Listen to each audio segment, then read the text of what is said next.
Face aux prouesses des intelligences artificielles comme ChatGPT, d'abord on s'émerveille. Ensuite, on commence à douter. Vont-elles tous nous mettre au chômage ? Quels sont les emplois les plus menacés par l'intelligence artificielle ? Quels sont ceux qui pourraient émerger et qu'on ne connaît pas encore ? Comment se préparer à la révolution qui est en marche ? Quels sont aussi les projets fous du milliardaire Elon Musk qui rêve de connecter notre cerveau à l'ordinateur pour doper notre intelligence ? Pour en discuter ce midi, j'accueille Jean-Gabriel Ganassia, professeur à la faculté des sciences de la Sorbonne, un des grands spécialistes de l'intelligence artificielle. Bonjour Jean-Gabriel Ganassia. Bonjour. Merci d'être avec nous. Et d'abord, en quelques mots simples pour qu'on sache de quoi ou de qui on parle, qui est l'intelligence artificielle ? C'est une intelligence à l'état gazeux ? Alors, est-ce qu'on peut personnaliser l'intelligence artificielle ? C'est une question ancienne. Pour moi, en tant que chercheur, l'intelligence artificielle, c'est d'abord une discipline scientifique. Et vous ne personnalisez pas la physique, vous ne disiez pas qui est la physique, qui est la mathématique, ou qui sont les mathématiques. Donc, une discipline scientifique qui a pour objectif de simuler les différentes facultés cognitives. La perception, le raisonnement, la mémoire, la communication avec le langage naturel. Et c'est ce qu'on fait depuis la naissance de l'intelligence artificielle en 1956. Ça fait aujourd'hui 67 ans. Et on obtient des résultats qui sont époustouflants, comme vous l'avez dit précédemment, en particulier cette année, plus exactement à la fin de 2022, donc il y a un peu plus de 6 mois de cela, on a réalisé des outils qui sont capables de générer du texte et de dialoguer avec nous, avec des phrases qui sont bien formées, mieux construites certainement que beaucoup de nos étudiants. Et en un temps record.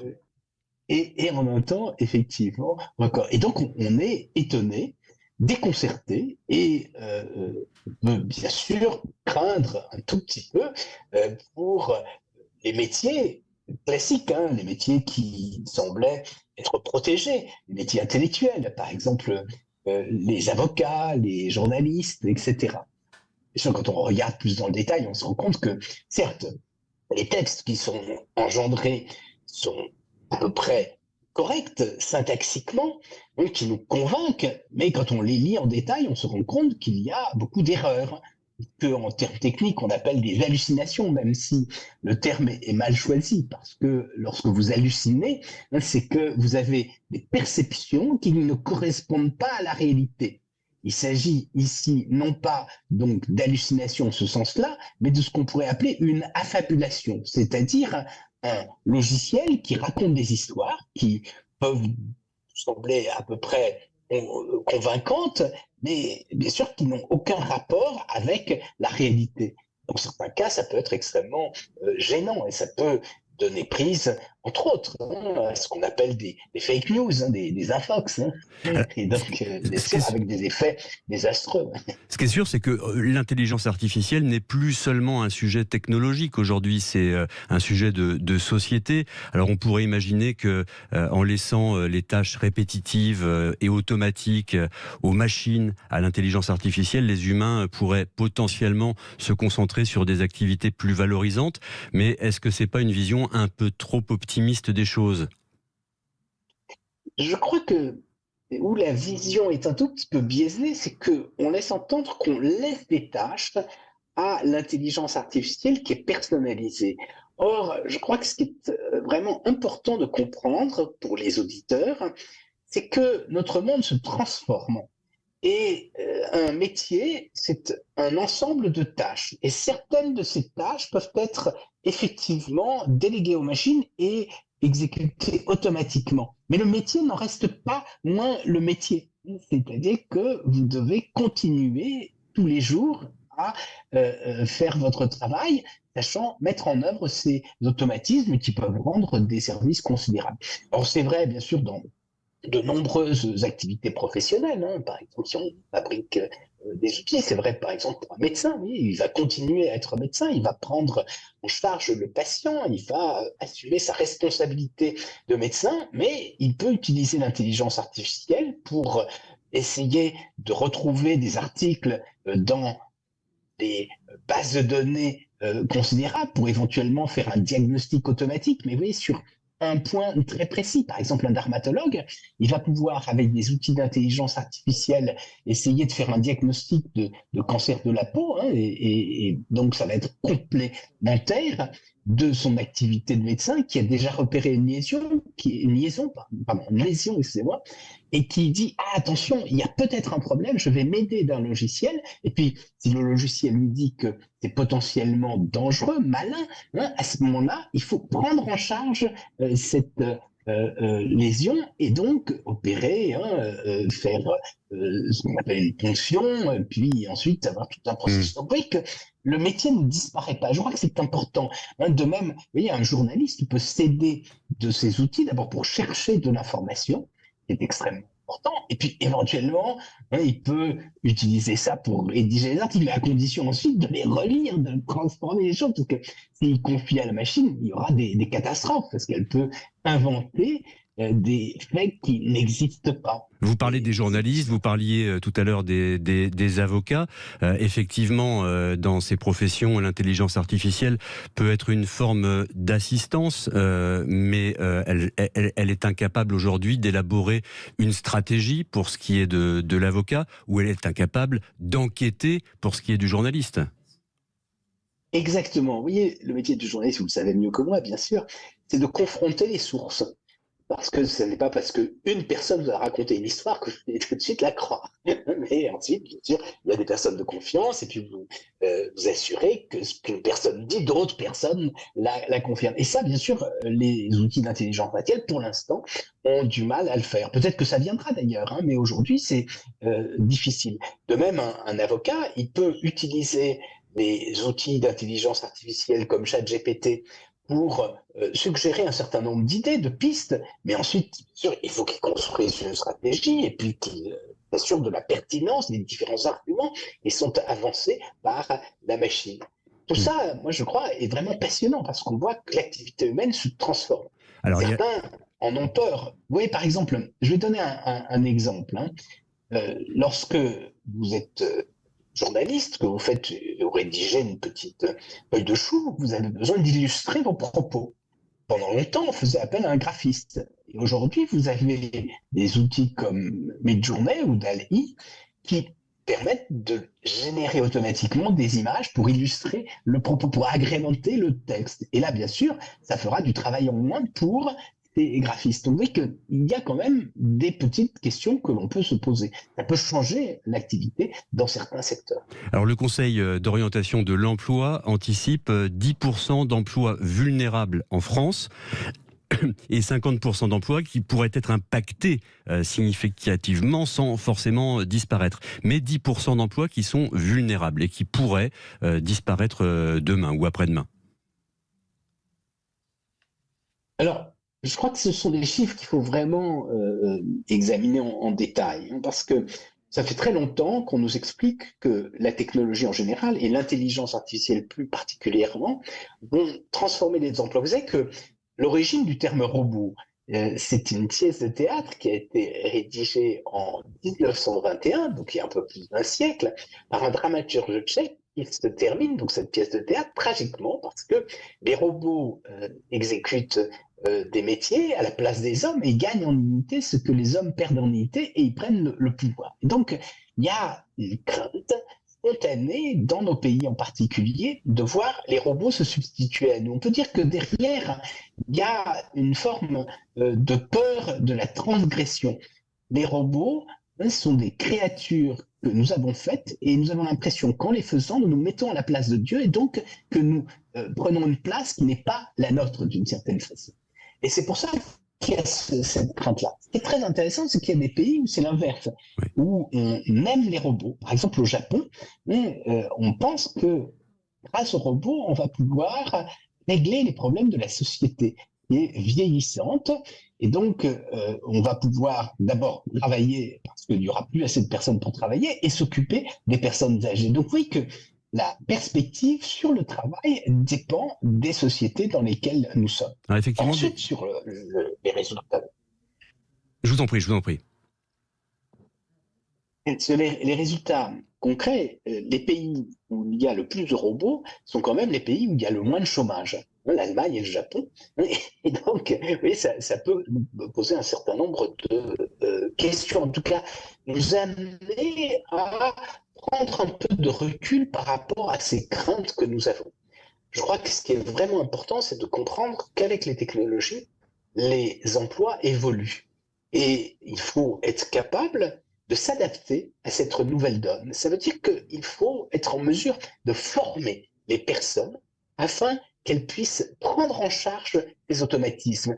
Ne pas rester derrière, ne pas regarder le passé avec la nostalgie, mais au contraire se demander qu'est-ce que nous pourrions faire pour que, avec ces technologies, nous puissions avoir une société qui soit plus harmonieuse, plus équilibrée. C'est toute la difficulté que l'on rencontre aujourd'hui. Alors, ça n'est pas simple, bien sûr. Ça veut dire qu'il faut développer des formations. Et des formations qui ne sont pas simplement des formations initiales, parce que oui, au cours d'une carrière qui dure plus de 40 ans, les technologies évoluent, et donc, bien sûr, il va falloir se familiariser avec les nouveaux outils qui seront mis en œuvre. Est-ce que la France est bien préparée à cette adaptation à l'intelligence artificielle? Est-ce qu'il faut aussi former dès le plus jeune âge?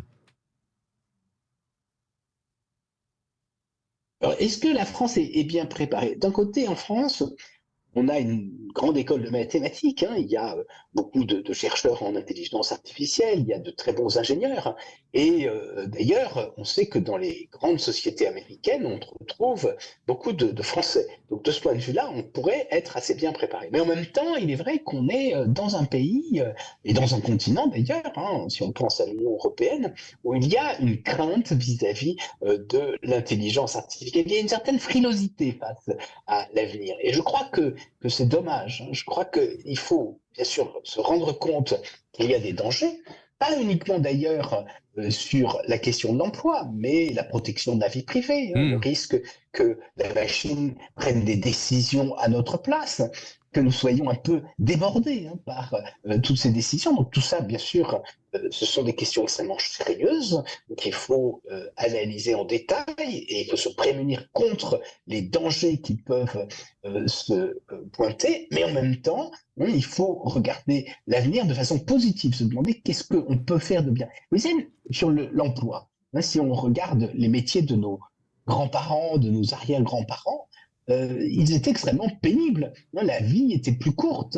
Physiquement, ils étaient épuisés. Les métiers d'agriculteurs, les métiers d'ouvriers étaient difficiles. Les automatismes peuvent, d'une certaine mesure, dans une certaine mesure, pardon, rendre la vie plus agréable et plus facile.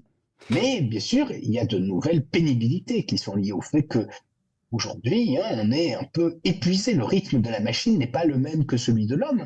Et la maladie du siècle, ça n'est plus l'épuisement physique, comme nous voyions il y a un certain nombre d'années chez nos grands-parents, nos arrière-grands-parents, mais c'est la maladie mentale, c'est la dépression nerveuse, c'est le mal de dos, parce qu'on est toute sa journée sur sa table. Et donc, je crois que c'est de ça dont il faut essayer de prendre conscience aujourd'hui, pas simplement regarder le passé de façon nostalgique, mais se demander qu'est-ce que peut être ce futur et qu'est-ce que peut nous apporter ce futur. Est-ce que la révolution de l'intelligence artificielle est comparable, selon vous, à celle qu'on a connue il y a à peu près une trentaine d'années avec l'arrivée d'Internet dans nos vies, ou est-ce que ça va bien au-delà ?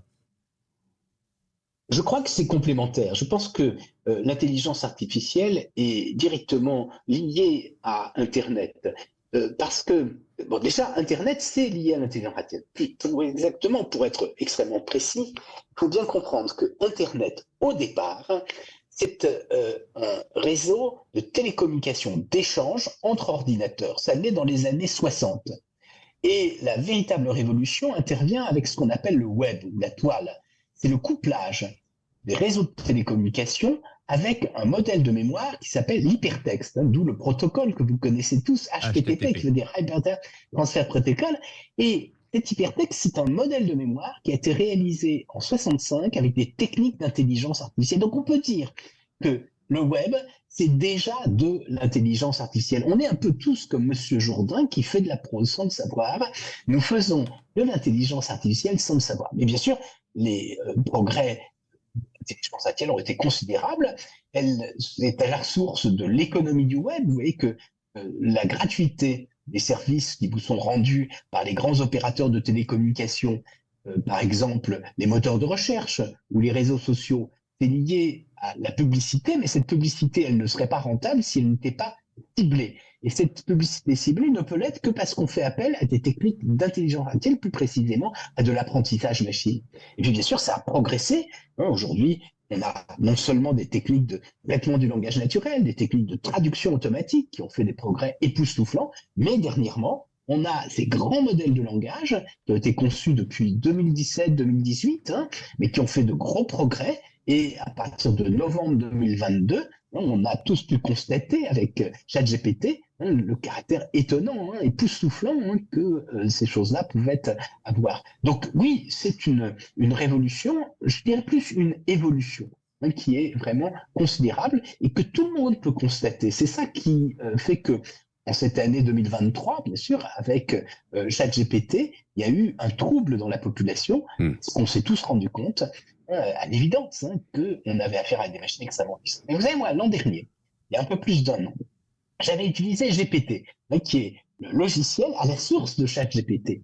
Et je m'étais amusé, une petite chronique éthique dans le magazine La Recherche, j'avais écrit la moitié de ma chronique avec GPT. Et j'avais écrit dans la deuxième partie, vous savez, d'habitude, dans ma chronique, je suis d'accord avec tout ce que je dis.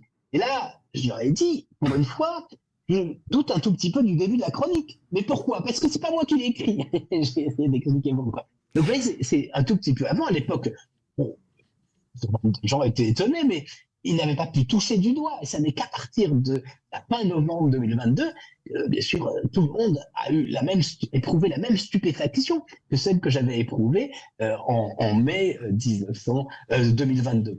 Alors justement, Jean-Gabriel Ganassia, à Hollywood, vous le savez, en ce moment, les scénaristes sont en grève. Ils se sont en grève depuis plus de 100 jours.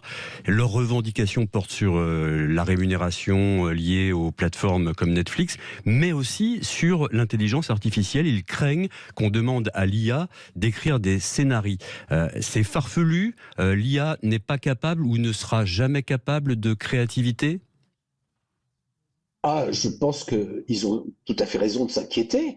L'IA est capable de faire preuve de créativité. Moi-même, il y a une vingtaine d'années, j'ai travaillé avec des étudiants sur la créativité musicale. Nous avons réalisé un logiciel qui était en mesure de générer la ligne de basse dans un trio rythmique en jazz. Vous savez que en jazz, on a de l'improvisation, ce qui fait qu'il y a une créativité minimale qui est en œuvre. C'est ce qu'on avait fait. Alors, les scénaristes ont raison de s'inquiéter parce que, bien sûr, on peut, en prenant leurs anciens scénarios, essayer, avec des modèles de langage tels que ChatGPT, générer de nouveaux scénarios automatiquement. Et qui plus est, les acteurs aussi peuvent s'inquiéter parce que on peut prendre leur voix, on peut prendre leurs images, et avec des outils d'intelligence artificielle, créer automatiquement des vidéos qui les mettent en scène. Et vous savez très bien que les hommes politiques aussi peuvent s'inquiéter parce que on est capable, avec ces mêmes technologies, de créer des fakes, des infox, des fausses informations qui les mettent en scène et qui font dire à un personnage politique, qui font tenir des propos à un personnage politique qu'il n'a vraiment jamais tenu. Donc c'est ça, bien sûr, qui change totalement la donne. Et je dirais peut-être, puisque vous êtes journaliste et que tout le monde nous entend ici, que nous avons aujourd'hui, en tant que citoyens, une responsabilité particulière, car nous sommes dans une société de l'information, nous recevons des informations et ensuite nous sommes en mesure de les diffuser. C'est que ça n'est plus comme auparavant où seuls des médias puissants pouvaient diffuser l'information. Chacun de son téléphone portable peut mettre sur Twitter, sur Facebook, énormément d'informations et donc être le relais de toutes ces informations. Et je crois que ce qui est très dangereux aujourd'hui, c'est que, et ce que chacun devrait apprendre, et ce que l'école doit enseigner, c'est que nous avons une responsabilité, c'est qu'il ne faut pas relayer n'importe quelle information. C'est vraiment quelque chose d'extrêmement important. Et quand on reçoit une information, il faudrait faire comme les journalistes, c'est-à-dire qu'il faut être capable de confronter cette information pour s'assurer que cette information est vraie. Donc oui, nous vivons dans une société qui est totalement transformée, qui est nouvelle, dans laquelle il y a de nouvelles dangerosités qui apparaissent, qui sont liés à l'information. Jean-Gabriel Ganassia, allons plus loin encore, mais pas si loin au fond. Le milliardaire Elon Musk compte parmi ceux qui craignent que l'IA rende le cerveau humain obsolète et mène à la disparition de notre espèce. Du coup, pour éviter cet apocalypse, il a créé la start-up Neuralink. De quoi s'agit-il? L'objectif est de permettre à l'humain une symbiose avec la machine. Plutôt que d'être en compétition avec l'intelligence artificielle, notre cerveau pourrait collaborer avec la technologie. Qu'est-ce que ça vous inspire? C'est de la science-fiction totale ou c'est alarmant? Alors ça m'inspire deux choses. D'abord, un sentiment d'exaspération parce que ce sont des histoires de science-fiction qui viennent entre autres d'un roman, d'un cycle même, d'ailleurs, c'est plusieurs romans de romancier anglais Ian Banks, décédé prématurément, le cycle de la culture, dans lequel il explique, avec la dentelle neurale, que nous allons pouvoir connecter notre cerveau et essayer d'établir des liens entre tous les cerveaux. Donc c'est une très belle histoire de science-fiction, de ce point de vue-là très intéressant. Et si jamais on la mettait en œuvre, ce serait une dictature terrifiante, c'est-à-dire que vous n'auriez plus d'intériorité, tout ce que vous pensez, les autres pourraient le savoir. Et ce que dit Elon Musk, c'est qu'avec sa société, il va être en mesure non seulement d'augmenter notre mémoire en rajoutant des dispositifs amnésiques, mais ensuite de mettre tous les cerveaux en contact. Donc, heureusement, ce que connaît aujourd'hui les neurosciences montrent que il n'y a aucun élément qui nous permet de réaliser ça. Et si ça advenait, ce serait vraiment effrayant et je crois qu'il faudrait absolument s'y opposer parce que c'est euh, le statut même de l'homme qui serait changé, l'individu ne serait plus indépendant. Et puis, celui qui posséderait ces technologies serait capable de mettre ce qu'il veut dans la tête des gens. Donc, ce serait bien pire que toutes les dictatures qu'il y a pu avoir dans le passé, que toutes les formes de propagande. Et je trouve que, et c'est pour ça que je suis vraiment énervé, c'est que non seulement il faudrait s'opposer à des projets comme cela, or les différents comités d'éthique dans lesquels j'ai pu être n'ont pas pris une position assez vigoureuse, assez ferme face à ce projet d'Elon Musk. Mais en plus de ça, Elon Musk est un menteur, parce que lorsque on voit ce qu'il réalise, il n'y a aucune façon pour l'instant d'aller jusque là. Pour le dire très simplement, on est capable aujourd'hui, voilà, en deux mots, on est capable de lire ce qui se passe dans le cerveau avec des technologies issues de l'imagerie fonctionnelle cérébrale, c'est-à-dire qu'on repère les signaux électromagnétiques qui sont corrélés avec notre activité nerveuse. Donc on peut savoir quelles sont nos intentions. Ça permet de faire des interfaces homordiales. Mais on n'est pas capable, et c'est ça qui est important, d'écrire dans le cerveau, c'est-à-dire de rajouter de l'information, de rajouter des éléments. Et pas ça, bien sûr, pas encore. Merci beaucoup Jean-Gabriel Ganassia d'avoir été avec nous dans les débats.